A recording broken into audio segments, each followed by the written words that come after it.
حبايبي النهارده هنعمل مع بعض صوص الشوكولاته اللي هو النوتيلا في البيت عشان تستخدميه في رمضان في الحلويات بتاعتك بقى. طبعا بنحطه في حاجات كتير جدا وبيكون حلو جدا ويبقى عندنا موجود وسهل.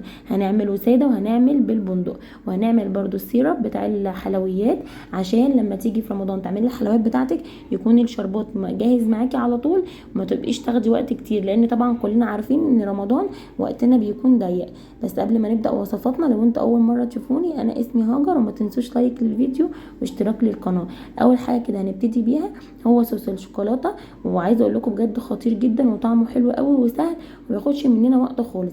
عندي هنا كوبايه من اللبن، كوبايه من السكر، عندي 3-4 معالق كده من القشطه، دي اختياريه بس هي بتضيف جدا جدا في الطعم. تمام. وعندي برده كوبايه من الكاكاو الخام. يا جماعه نركز على موضوع الكاكاو عشان ده بيفرق جدا في الصوص وهو اللي بيدي طعم حلو قوي. لازم يكون كاكاو خام اسباني. اوكي. هنا بقى حطيت اول حاجه السكر مع اللبن، وهبتدي ان انا اضرب فيهم كويس في الخلاط عشان اللبن اضمن ان هو يكون اتفرم كويس قوي. تمام. لو السكر بودره برضو نديله ضربه الاول مع اللبن. تمام. خدناه كده اتفرم كويس، بعد كده راح نازله بقى عليه بالكاكاو الخام بتاعنا. تمام. كوبايه الكاكاو بنفس كوبايه اللبن، يعني انا معايره الاتنين بنفس المقدار عشان بس كلكم تبقوا عارفين المقادير بتكون هي كوبايه اللبن هي كوبايه الكاكاو هي كوبايه السكر. تمام كده اهو. هنبتدي بقى ان احنا نفرم فيه كويس، يعني نضربه كويس جدا جدا، وهننزل بنص كوبايه من الزيت سرسوب كده لحد ما القوام بتاعها يتقل وتلاقوه كده بيدي لمعه حلوه قوي الزيت يا جماعه، وبيضيف جدا في الطعم، بس اهم حاجه يكون الزيت نضيف. وهنا بقى كنت عندي يعني شويه شوكولاته كده ضفتهم برده عليه لانه ضافوا وفرقوا جدا في الطعم، ونزلت بال4 معالق بتوع القشطه دول في الاخر خالص. تمام. عشان يفضل الطعم غني كده وحلو.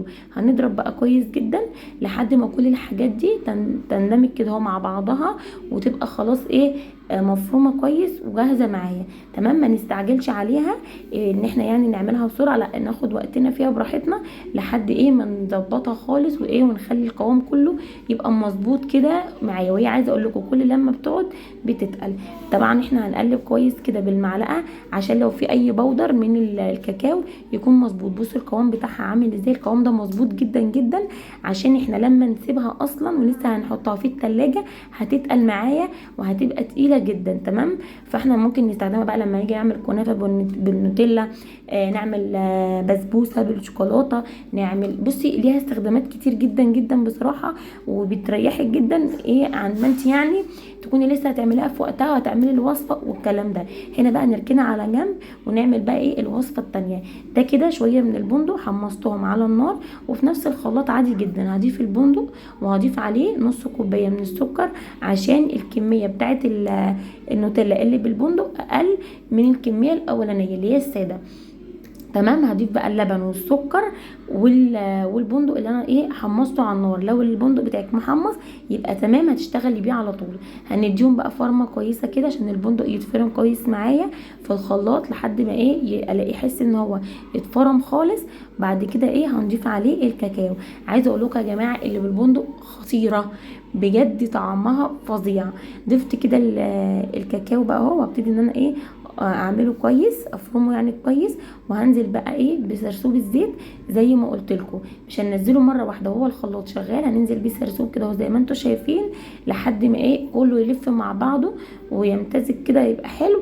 يبقى كده خلاص تمام، والصوص بتاعنا جاهز ولا اي حاجه، مفيش يعني اي مشكله. بالنسبه للصوص ده ما حطيتش فيه شوكولاته عشان البندق طبعا حطيناه، فده ادى غناوه وادى قيمه غذائيه في الشوكولاته بتاعتي. يعني بصوا القوام بتاعها عامل ازاي وشكلها بجد خطير وطعمها اروع بكتير. يعني انتوا لو جربتوها وجهزتوها كده هتعجبكم جدا، وتقدروا تستخدموها في حاجات كتير، ممكن في عيش التوست، ممكن حاجات كتير قوي تستخدموها فيها غير الحلويات بتاعه رمضان. بس انا بحب اجهز الحاجات دي قبل رمضان عشان تسهل عليا في الوقت، لان طبعا انتوا عارفين معايا بنوته صغيره فما بعرفش ان انا اعمل منها حاجات كتير. تمام. هنا بقى هنعمل السيرب بتاع الحلويات بطريقه سهله، وهنركنه برده في التلاجة بحيث ان اي حلويات اعملها يكون السيرب بتاعها موجود مش لسه هعمل لها. تمام. هنا كده اهو جبت كيس من السكر، كيلو سكر. وعلى فكره لو سكر غامق عندك تمام يكون احسن، عشان انت طبعا مش هينفع تستخدميه لو في رز بلبن او في اي حاجه من الحاجات دي، بيغمق اللون، فتستخدميه في الشربات في الحاجات اللي زي كده. اوكي. هنحط بقى كيلو السكر زي ما انتم شايفين، وهنزل عليه بلتر ونص من الميه. تمام.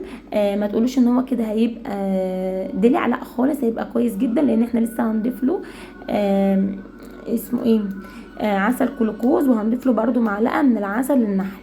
تمام. عشان العسل النحل طبعا بيديله برده لون وبيكون ايه حلو. تمام. انا بعد ما خلاص كده حطيت هنا اللتر لسه الاولاني، وحطيت اللتر السكر، يبقى كده لتر قصاد لتر. هزود بقى النص لتر عشان عايزاه يبقى الشربات بتاعي مظبوط، ولا دلع قوي ولا ايه مسكر قوي. تمام. زي ما انتم شايفين اهو كده بنفس الازازه بالظبط. هبتدي بس ان انا اقلبهم كده على البارد شويه، ادوب السكر ده عشان لما ارفعه على النار ما يسكرش معايا. تمام. ولما احط له الليمونه يقعد معايا على طول وما يطولش على البوتاجاز. هنبتدي بس ان احنا نقلب بالشكل ده، نستمر شويه في التقليب لحد ما ندوب السكر. زي ما انتم شايفين هي طريقه سهله جدا وهتوفر عليكي كتير زي ما قلت لك في الوقت، وفي نفس الوقت هيعجبكم جدا والله يا جماعه، وسهل. تمام. يعني مفيش اي مشكله. بعد ما قلبته كده هضيف له بقى معلقه من العسل. مش عارفه الكاميرا ما جابتهاش ليه وانا بحط المعلقه في الحله، بس ما علينا. المهم ان انا حطيتها دوبها برده كده ورفعته بقى على النار. لما ابتدى ان هو يغلي معايا بالشكل ده، رحت بقى عصر عليه ليمونتين كبار، طبعا لان احنا عاملين كميه كبيره من الشربات عشان كده عصرت عليه ليمونتين. لكن لو انا هعمل كميه صغيره زي ما يكون مثلا لصينيه كنافه او اي حاجه بنضيف لها نص ليمونه، فده عشان كميه كبيره ضفنا لها بقى ليمونتين كبار. تمام. ننزل كده العصير بتاعها ونسيبها بقى على النار خالص لحد ما القوام بتاعه يتظبط. ضفت له هنا بقى معلقه كبيره، معلقتين كده كمان كبار من العسل الابيض، وسبته على النار لحد ما بقى بالشكل ده. بصوا هو القوام بتاعه قصر ازاي وبقى حلو وكده، خلاص بقى مظبوط. لانه برضو لما بيقعد يعني في التلاجة بيتقل معايا. تمام. هنا بقى رحت مفضيه عليه كيس كده من الفانيليا. يعني مش قادره اقول لكم على الطعم والجمال اللي كان في ريحه السيرب ده، بجد بجد تحفه تحفه تحفه. يعني نفسي ان انتوا تجربوه بجد على طريقتي دي وعلى النظام ده، حلو قوي. واحسن حاجه ان انت تضيفي الفانيليا اخر حاجه عشان تفضل محتفظه بالريحه والطعم بتاعه الشربات. تمام. هنبتدي بقى ان احنا نعبيه في الازازه دي كده اهو زي ما انتم شايفين كده بالقمع ده، او ممكن لو انت بقى عندك حاجه تحطي بيها زي ما تحبي. تمام. نملى بس الازازه بتاعتنا ونسيبها ان هي تبرد شويه، وبعد كده بقى ندخلها التلاجة. ودي كانت وصفاتي النهارده، كانت وصفات سهله وسريعه، واتمنى ان انتوا تجربوها وتكون يعني حلوه بالنسبه لكم وتستفادوا منها. والله اللي هيعملها هتفرق معاه جدا جدا. للناس اللي بتحب تعمل حلويات طبعا في رمضان هتفرق معاها ان شاء الله. الوصفات اللي انا بعملها تكون سهله وسريعه، واشوفكم على خير في فيديو جديد بوصفات جديده. باي باي.